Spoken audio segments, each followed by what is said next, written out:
Konnichiwa Discoverers and Wonders. Today, magkikita tayo dito sa Ginza. It's our shopping day. So, samahan nyo kami. After this, we're heading to Shinjuku to check out the second-hand stores. Yeah, so, tingin tayo kung meron tayo ulit mabibili. But for now, we're gonna have lunch. This is isang sushi place. Ano ba ito? Buffet? Oh, nandito tayo sa may Nishi Ginza na area. Tapos, Hina Sushi. Ang pangalan ng restaurant. Hina Sushi. Magkano siya per person? Iba kasi usually yung presyo ng babae sa lalaki kapag buffet or eat all you can. Kasi feeling ko mas malakas silang kumain. Pero in our case, mas malakas ang kumain. So, lugi siya. So, tingnan natin kung magkano. Pero, waiting pa tayo. Pang number, ilan tayo? 14. 14. So, 11:30 na number 14 yung nakuha natin ng... Mas mabilis naman dito sa Japan compared to other countries. So, feeling ko mabilis lang din turnover dito. So, kain muna tayo ng lunch. 1 hour later. Seated na tayo, Wanderer. Siguro ko na around an hour tayo. Sakto lang din sa binigay nilang oras na waiting time. Order na tayo. So, kuha pala kami nung eat all you can or buffet. So, good for 2 hours yung sitting time namin. Pero yung ordering is around 90 minutes lang. Meron tayong pink slip. So, dito may mili ka nung orderin mo. Lalagyan mo lang yung quantity. Tapos sabi niya maximum of 20. 20 sushi. 20 sushi per order. Order ka ulit. May kasama na palang miso soup to. Tapos may monthly special sila which is yung egg pudding, egg custard pudding. Custard pudding. Tapos meron kasamang isa pang sushi. Isa lang pwede mo order yun. Sea bream something. So may red sea bream later. I-serve din nila. Ito yung isang house special nila, yung egg custard. Parang taho. Tapos meron siyang parang citrusy flavor. Ayun o, meron siyang lemon tea. Parang penoy, ganun, Wanderers. Sarap. May mga shrimp siya, Wanderers. Oh, may mga laman sa loob. Nakapili na tayo ng 20. First 20 sushi natin. Dali ko na siya. Nadali mo siya yata doon. Idadali nila yung sushi dito. Bibigay mo lang pala sa staff yung pink slip na ganito. Tapos siya na yung magdadala for order. Mali siya. Pumunta siya doon. Mali kami, hindi nakaintindihan. So dumating na yung monthly special nila na limited to 1 piece per person. This is the red sea bream. With egg yolk sauce. With egg yolk sauce. Parang yung pala makakatikim ng sea bream. May wasabi na siya sa loob, so hindi na kailangan dagdagan.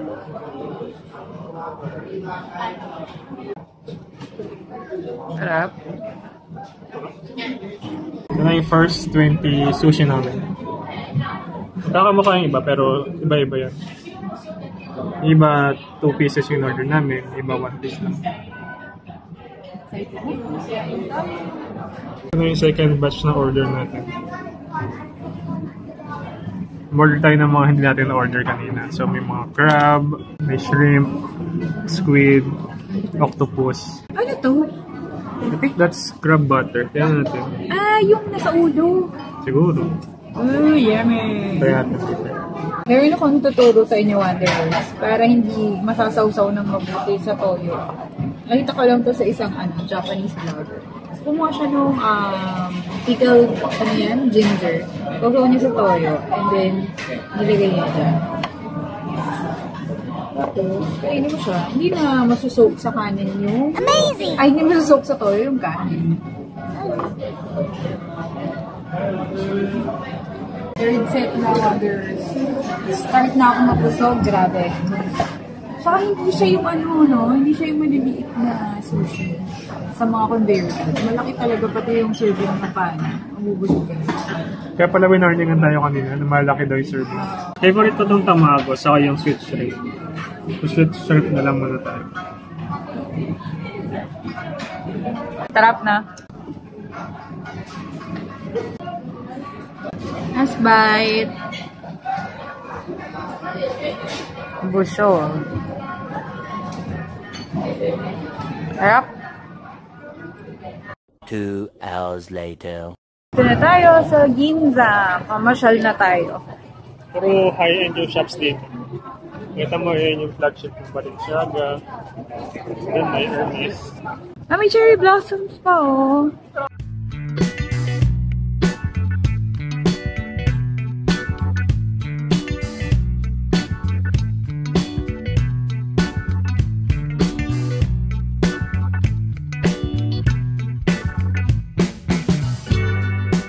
Just then. Ito yung Uniqlo dito sa May Ginza. Ito yata yung flagship store nila.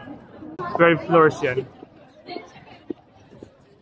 Tapos dito sa tapat, malaking shopping street, mahabang shopping street. Tapos I think pag Sunday, kino-close nila to for pedestrians only lang. Dami ring shops dito, yan, Valentino, may Fendi, BCA, may Hermes pa dun sa dulo.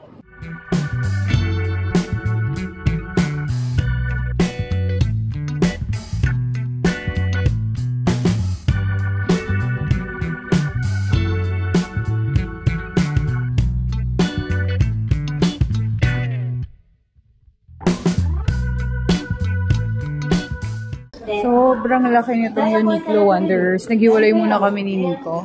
Nandun siya sa taas kasi dun yung menswear. So, dito tayo sa women's. Titingin tayo kung meron tayong mabibili. Meron din mga parang special store sa pinakataas nito. Saka coffee shop. Uniqlo Coffee. Parang may cafe sila dito.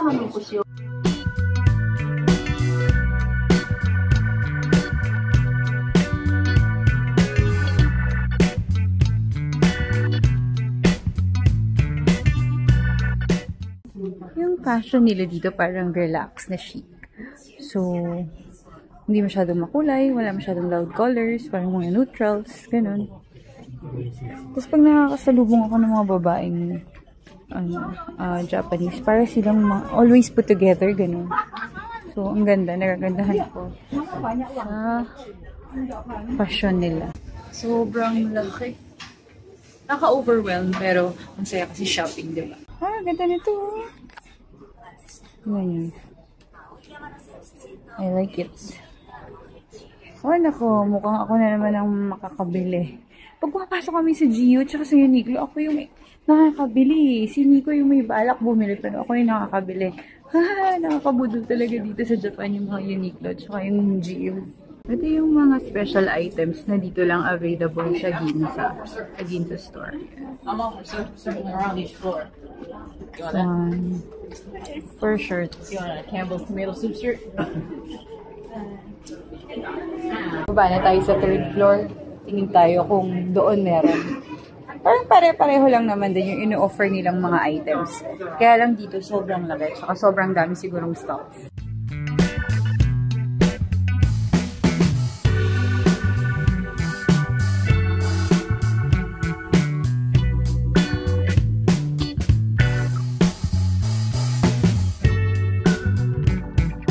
Ito na tayo sa 2nd floor.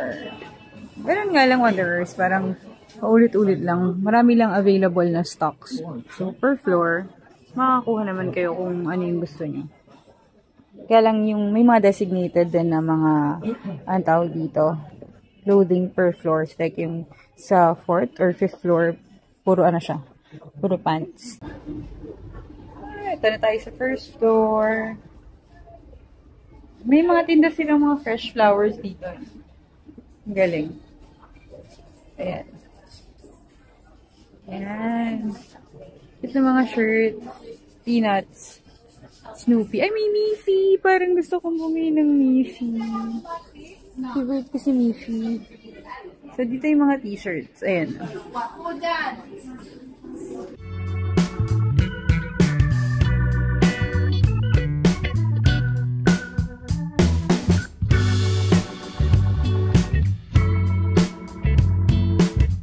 Approximately 10 hours later. Grabe, ang laki ng Uniqlo Wanderers. Naghiwalay kami ni Nico para maikot namin pareho. Sa kanya yung sa taas, sa akin yung sa kalahati sa baba. Daming items, pero parang pareho lang siya sa ibang branches ng Uniqlo. Dito lang, per floors, may, kunyari, nakalimutan mo yung shirt na gusto mo sa taas. Yung mga basic wears, gano'n. Meron siya every floors, parang gano'n. Parang naulit lang ibang items. So, pwede mo siyang doon na lang kunin. Ganun. Meron din Gio dito. So, ito yung sister company ng Uniqlo. Pero mas mura na onti yung mga items nila. Although almost similar yung quality. Ito yung mga sikat na buildings dito sa Ginza. Yung Hermes, saka yung Mikimoto.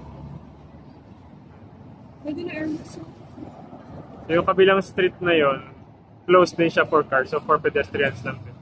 Pwede ka maglakad-lakad.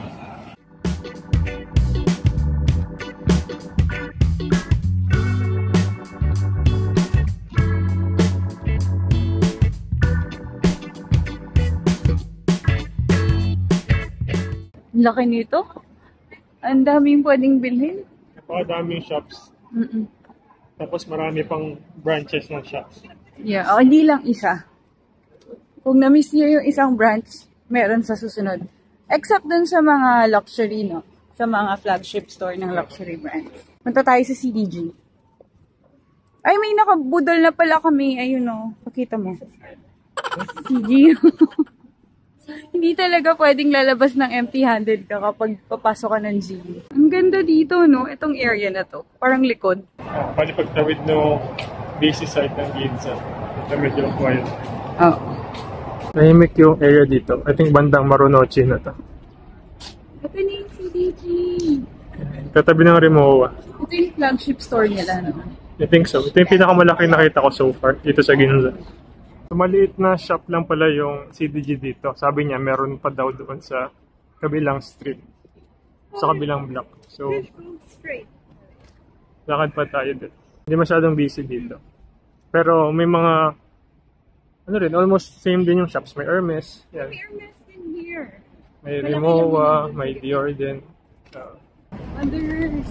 Let's discover and wonder. Amazing! Para mga camping gears yung nandyan. Outdoor stuff. Umabot na tayo sa Marunouchi Street Park. Walking distance lang naman to from Ginza area. Ito yung mas malaking CDG.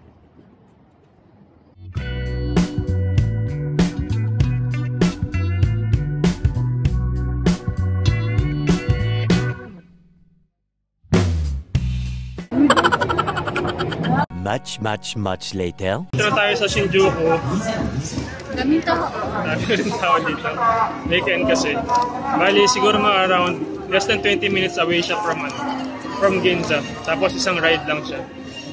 Parang ibang-iba yung vibe ng Ginza. Sa Shinjuku. Sobrang dami. Yung Ginza, ang daming tao pero parang high-end yung vibe. Dito medyo chill na pero parang magulo.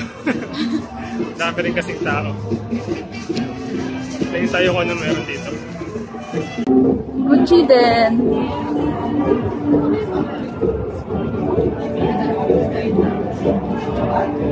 May ABC Mart. Daan tayo ABC Mart. Sobrang lively dito. Para siyang Harajuku, Shibuya. Sobrang daming tao. Dami rin shops. Hanap tayo ng shoes. Big.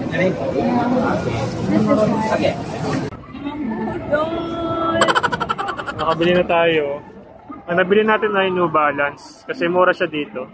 4,500. Pag sa Philippines kasi yung resale, around 7. May 9,000 pa nga eh.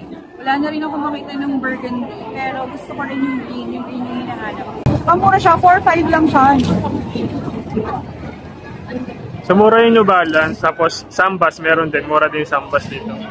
Yung mga naubos na sa Philippines. Wala rin siya sa mga stores sa New Balance sa Philippines.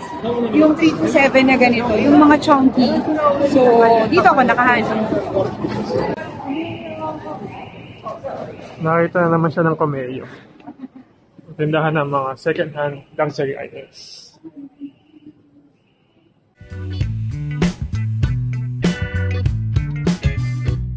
Nakita nyo ang daming tao dito. Kaya maraming tao dito kasi may inaabangan silang parang show.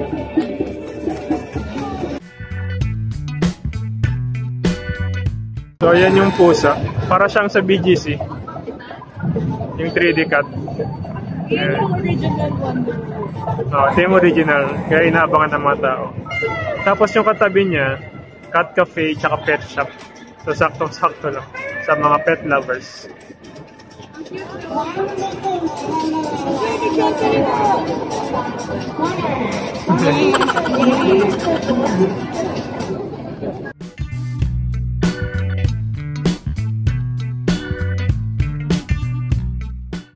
lang tayo dito sa may walking street na for pedestrians lang.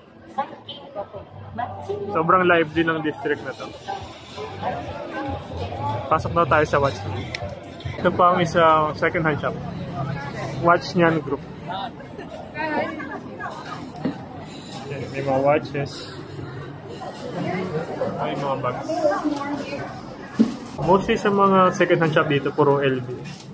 Or karamihan ng mga tinda nila LV.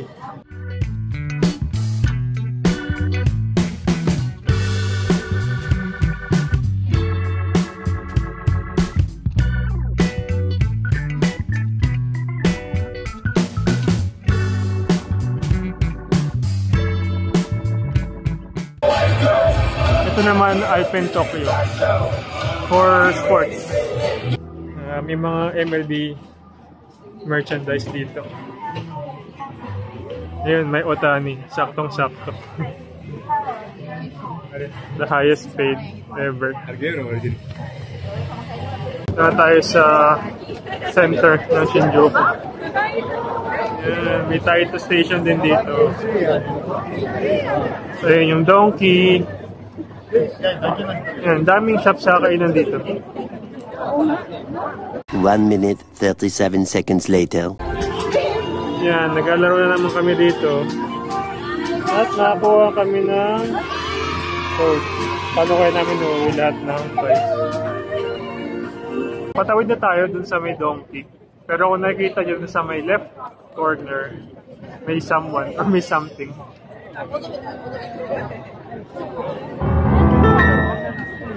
Yan, si Godzilla. Sikat rin yan dito sa Shinjuku na pinupuntahan ng mga tao. Pwede umakyat dyan pa rin, pero kailangan naka-check-in ka dun sa hotel or kakain ka or iinom pa dun sa cafe dun sa may taas. So pwede ka pa rin umakyat dyan.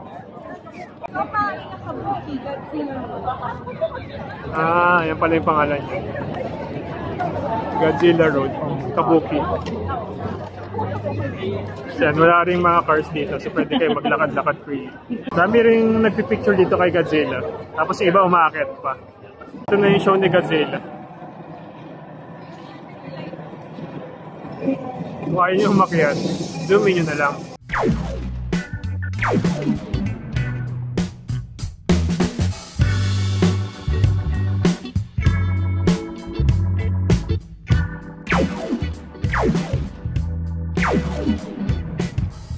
Finish na. May Okura din dito, check. Second-hand branded shop. Okura Tokyo.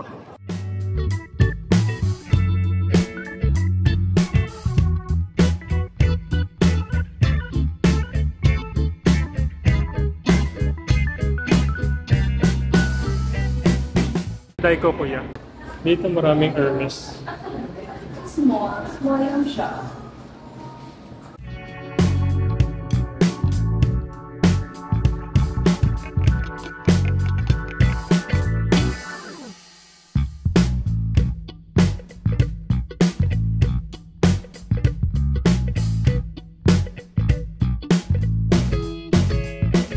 May announcement pala kanina from Shinjuku Police. Parang reminder.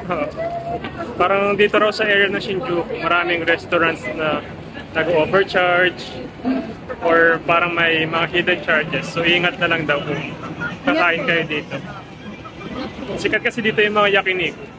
Oo, parang nabudol din tayo nung isang gabi. Kasi excited kami kumain ng parang unlimited Wagyu. Unlimited na A5. Pero technically parang 2 or 3 items lang yung considered as A5 dun sa unlimited menu nila. Tapos the rest, normal na Wagyu. So, parang budol din. Kasi parang ang mahal din per head. Tapos, ilang minutes lang? 90 minutes. Tapos yung last order mo, parang 1 hour, ng after ng seating mo. Parang lugi, di ba? Kung medyo mabagal kang kumain. Tip lang, be careful on choosing yung restaurant na kainin nyo, especially dito sa Shinjuku area. Few inches later. Ito tayo ngayon sa may Golden Guy. Ito yung sikat na alley. Mga small alleys na sobrang Instagrammable daw.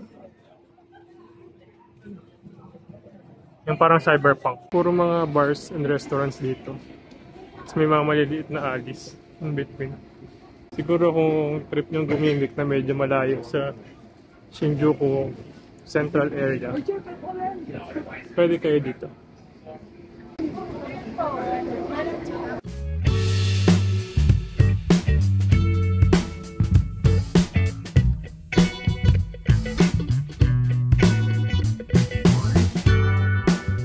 That's it for today's video. Thank you guys for watching. Hey, kung nag-enjoy kayo, Please do subscribe to our channel. give us a thumbs up. And hit that bell for more of our adventures. And misadventures as we discover. And Wonder Tokyo. Good night.